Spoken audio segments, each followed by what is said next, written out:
Assalamualaikum warahmatullahi wabarakatuh. Kembali lagi di sini aku akan ngejelasin nih suplemen terakhir dari proyek KPLS kita kali ini. Yang dimana suplemen terakhir ini ada bukti-bukti transaksi, lalu ada juga nanti bikin manajemen sheet yaitu induk ledger dan juga induk subledger. Terus ada mengatur warna dan lain-lain. Kalau untuk mengatur warna, mengunci sel dan lain-lain mungkin bisa ikuti aja instruksi yang di sini ya. Jadi aku bakal fokusnya nanti ke penjurnalannya.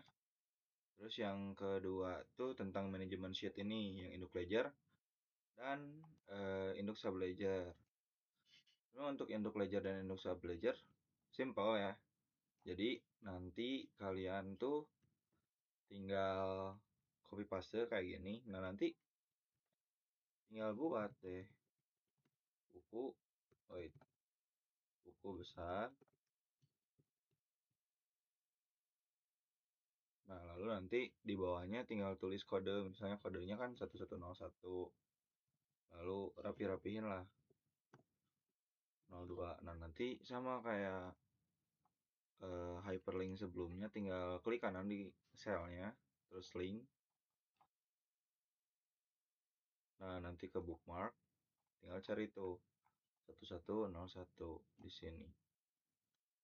Dan seterusnya, nanti tinggal diganti warna kalau emang mau. Ganti warna jadi apa, lalu jadi apa.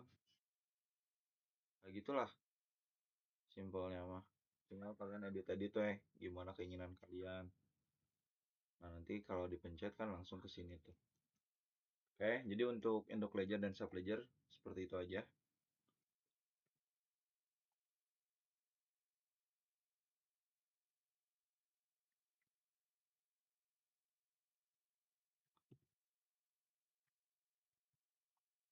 Bentar ya guys. Nah, oke, lanjut. Kita bakal fokus di jurnal umumnya. Di jurnal umum ini, yang pertama aku tuh bikinnya tuh dua ya. Jadi kayak misalnya di sini 1 Januari, di sini juga 1 Januari. Soalnya kalau misalnya aku cuman bikinnya di satu kolom aja di sini nih, sedangkan yang bawahnya nggak dipakai. Nanti ketika ada transaksi di kolom ini, contohnya di modal CV nih, berarti kan modal tuh kepala tiga ya. Nah nanti tuh si data ini tuh nggak bakal muncul. Si data ini tuh nggak bakal muncul. Yang muncul tuh cuma ada nominal doang nanti tuh. Makanya kan kalau misalnya cuma dia udah nominal doang kayak gimana ya? Agak jelek gitu menurut aku mah. Jadi aku tuh bikinnya dua-dua. Mana ini teh? Ya bikinnya aku dua-dua tuh. Jadi kayak ininya 2 kali, 2 kali, 2 kali gitu-gitu. Terus buat tanggalnya juga sama. Ininya juga sama. Jadi kayak ya dua kolom lah mengikuti. Jadi tiap kolomnya memiliki keterangan. Terus ini description kan harusnya nggak gini ya. Jadi nanti kalian ganti aja. Ini aku kemarin malas ya, jadi nulis soalnya aja di si description ini. Nah, kayak yang pertama kita ngebahas nih kayak diinvestasikan sebagai modal tambahan oleh CV bla bla bla berupa uang tunai sebesar sebesar itu teh. Ya udahlah 1.600.000. Makanya kan di sini kayak kas perusahaan tuh nambah, modalnya juga nambah. Berarti kas tuh nambah di debit, modal di kredit. Nah, jadi nanti masukin datanya biasa. Ini 01 Januari, ini tulis BKM, ini tulis description, account code-nya nanti tinggal kalian cari. Misalnya account code ini. Oh, kira-kira ini apa ya? Ini mungkin yang muncul tuh kas sama modal atau misalnya kas sama apa. Ya, kalian tinggal pilih aja di sini tuh. Kasnya udah ada, modalnya juga udah ada. Udah kayak gitu, lanjut ke yang nomor 2. Yang nomor 2 tuh kan ada pembelian perlengkapan 25.000 secara tunai. Makanya yang muncul tuh di sini perlengkapan sama kas. Nah, berarti kan di sini perlengkapan tuh berapa sih? Kode akunnya 100, apa tuh berapa? 103. Lalu yang berkurangnya kan kas karena mengeluarkannya secara tunai, membayarnya tuh. Nah, terus ada nih membayar sewa ruangan 1 tahun dari Desember sampai Desember 2013 sampai Desember 2014 sebesar 360.000. Sewa dibayar di muka terhadap kas berarti kan kayak gitu-gitu. Ini pokoknya akun kodenya kalian sesuaiin aja sama kira-kira yang transaksi ini tuh apa bertemu apa gitu. Kayak ini kan memberi peralatan secara kredit, berarti peralatan utang usaha. Di sini ada diserahkan jasa kepada bla bla bla sebesar 500.000. Berarti kan ini ada piutang usaha terhadap pendapatan jasa. Nah, untuk yang customer atau supplier code ini kita cuman masukinnya eh, di piutang sama utang gitu. Jadi misalnya kan supplier berarti ini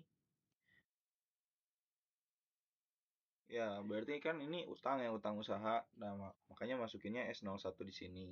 Soalnya toko Ali itu S01. Terus yang piutangnya di C01. Jadi kayak kalau di bagian customer atau supplier tuh bukan dua-duanya, nggak dua-duanya diginiin. Tapi cuma salah satu kolom yang dimana si kolom itu memuat utang usaha, akun nama utang usaha atau piutang usaha kayak gitu. Jadi nanti ini tuh bakal masuk ke mana tuh BPP ya. Nah, bakal masuk ke sini tuh. Utangnya ada, ini ada. Nanti dilihat hasilnya berapa kayak gitu. Terus ya paling kita bahas doang ya, kayak menyamakan gitu. Apakah kalau misalnya nanti ada yang salah, boleh dikoreksi, ditanyain aja di grup. Jadi itu di utang. Terus selanjutnya membeli perlengkapan secara tunai 5.000. Berarti kan ini perlengkapan sama kas. Masukin manual. Terus membeli perlengkapan secara kredit sebesar 45.000. Berarti perlengkapan terhadap utang usaha sebesar 45.000. Lalu ada juga diserahkan jasa kepada tuan ama. Tuan ama itu kan kode customernya 02. Makanya piutang usaha terhadap pendapatan jasa sebesar 400.000 dengan kode C02 di piutang usaha kayak gitu. Nah, terus nanti ada nih diserahkan membeli perlengkapan kepada toko abu sebesar 75.000 dibayar 1 bulan kemudian. Nah, berarti kan ada perlengkapan nih. Perlengkapan bertambah, utang usaha juga bertambah. Berarti perlengkapan terhadap utang usaha sebesar 75.000, di mana utang usaha ini kita berhutang kepada supplier 03 gitu. Jadi di bagian utang usaha ini kita tulis si S03-nya, si toko abunya gitu, kode toko abu. Lalu ada membayar utang kepada toko Ali sebesar 70.000 tuh. Utang usaha terhadap kas berarti kan, karena kas berkurang, utang usahanya juga berkurang sebesar 70.000. Nah, berarti yang ada akun utang usaha pokoknya. Nah, berarti tulis nih supplier code-nya apa. Langsung membayar beban transportasi sebesar 5.000. Ini berarti beban transportasi terhadap kas gitu kan. Sebesar 5.000 dan 5.000 gitu.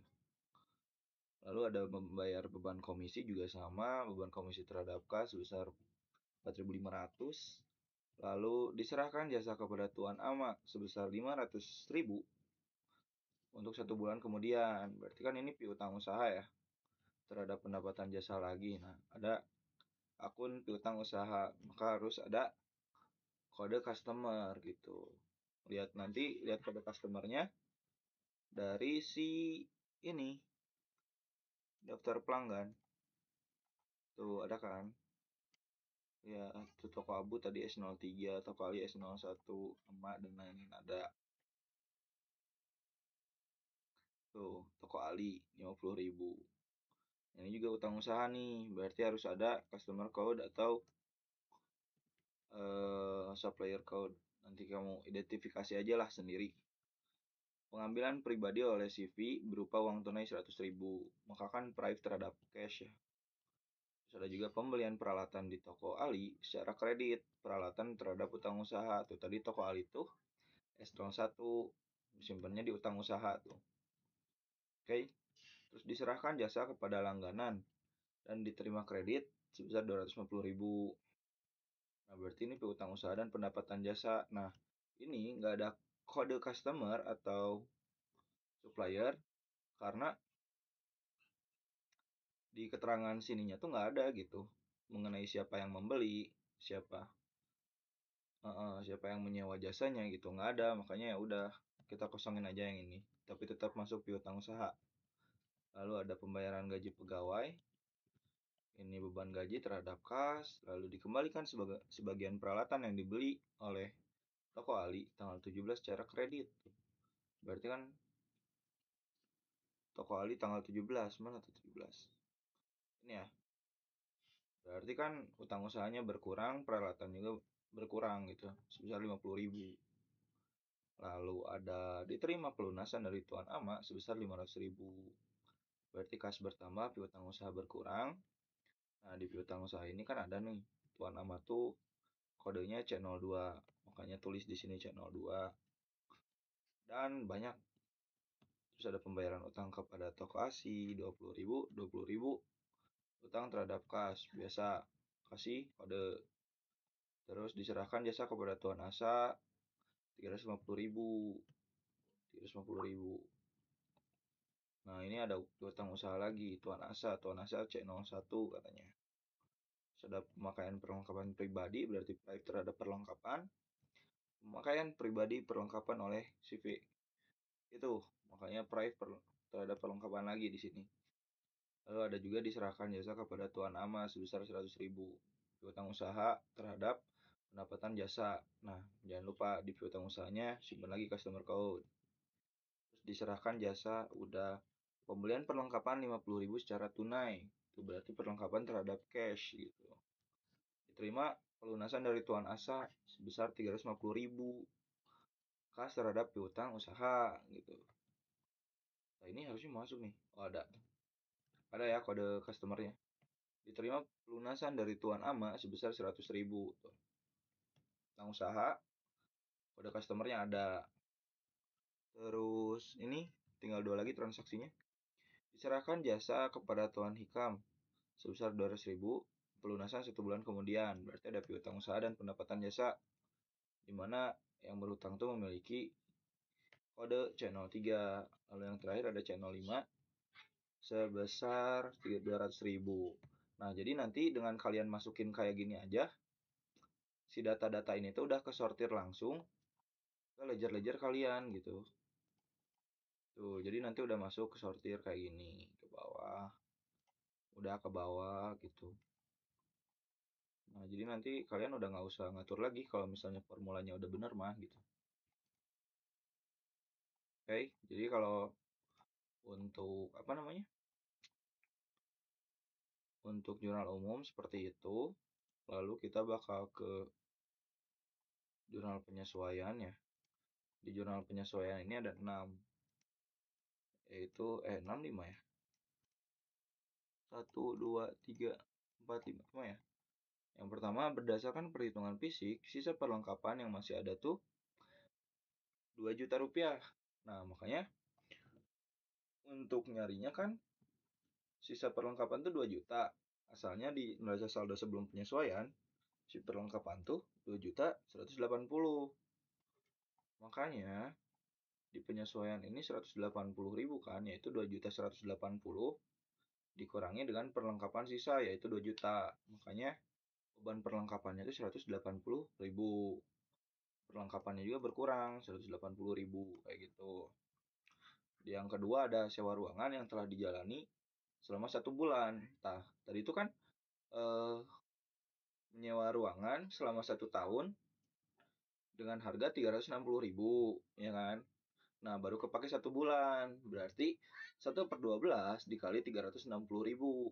Yang hasilnya adalah 30.000. Nah, makanya jurnal penyesuaiannya beban sewa terhadap sewa dibayar di muka. Karena si yang 1 bulan itu tuh udah dianggap sebagai beban gitu. Makanya beban sewa bertambah 30.000, sedangkan sewa dibayar di muka berkurang 30.000 gitu. Lalu yang ketiga ada penyusutan peralatan kantor sebesar 10.000. Nah, berarti kan itu tinggal beban penyusutan peralatan kantor terhadap akumulasi penyusutan peralatan sebesar 10.000. Udah ya. Yang keempat, ada beban gaji yang akan dibayar awal Februari 2015 sebesar Rp500.000. Nah, berarti kan tinggal masukin di sini, cari akun beban gaji, langsung utang gaji sebesar 500.000, terus utang gajinya 500.000. Beban gaji bertambah di debit, utang gaji bertambah di kredit gitu. Lalu yang terakhir ada beban bunga bulan Januari yang akan dibayar bulan Februari sebesar Rp100.000. Nah, berarti kan ini cari akun beban bunga di si account code ini, lalu cari kode akun juga si utang bunga gitu. Tinggal beban bunganya bertambah di debit sebesar 100.000, lalu di kredit utang bunga bertambah sebesar 100.000 juga gitu. Udah lah totalnya di bawah. Nah, udah deh, udah kayak gitu kita tinggal masukin ke neraca saldo setelah penyesuaian. Nah, di neraca saldo setelah penyesuaian ini kan kayak harus ditambahkan akun-akun yang ini. Cuman aku masih bingung nih cara nambahin akun-akun yang di sini kayak gimana? Karena yang aku pikirin berarti harus ada ledger setelah penyesuaian gitu. Cuman kan kalau misalnya ada ledger setelah penyesuaian agak repot ya. Jadi nanti besok aku mau nanyain ke Pak Arifnya terkait hal ini tuh kayak gimana sih gitu. Jadi untuk sekarang mah aku pakainya manual dulu. Yaitu kayak gini. Kan yang pertama beban perlengkapan terhadap perlengkapan kan. Nah, jadi aku tuh masukin beban perlengkapan tuh pakai kode yang ini tetap ditambah. Jadi ada tambahan dari si jurnal penyesuaian ditambah sama si 180 ini. Jadi manual gitu. Nah, perlengkapannya kan berkurang nih 180. Jadi aku kurangin di sini tuh, dikurang 180. Kayak gitu, guys. Jadi ya kesananya mah samalah kayak gitu. Tinggal tambah kurang kan kayak beban sewa berarti bertambah tuh. Terus si sewa dibayar di mukanya berkurang tuh, dikurang dan seterusnya. Selesai deh, udah kayak gitu selesai. Nanti kalau misalnya udah benar berarti itu. Ini untuk totalnya segini penyesuaian, segini untuk neraca saldo setelah penyesuaian, segini untuk neraca saldo sebelum penyesuaian gitu. Terus laporan laba, rugi, udah ini ya, udah waktu di suplemen 3 kemarin. Tadi, Deng. Dan selesai. Nah, paling di jurnal penutup ini udah neraca saldo jurnal penutup udah belum? Udah nggak sih? Udah deh kalau nggak salah. Udah deh, beres.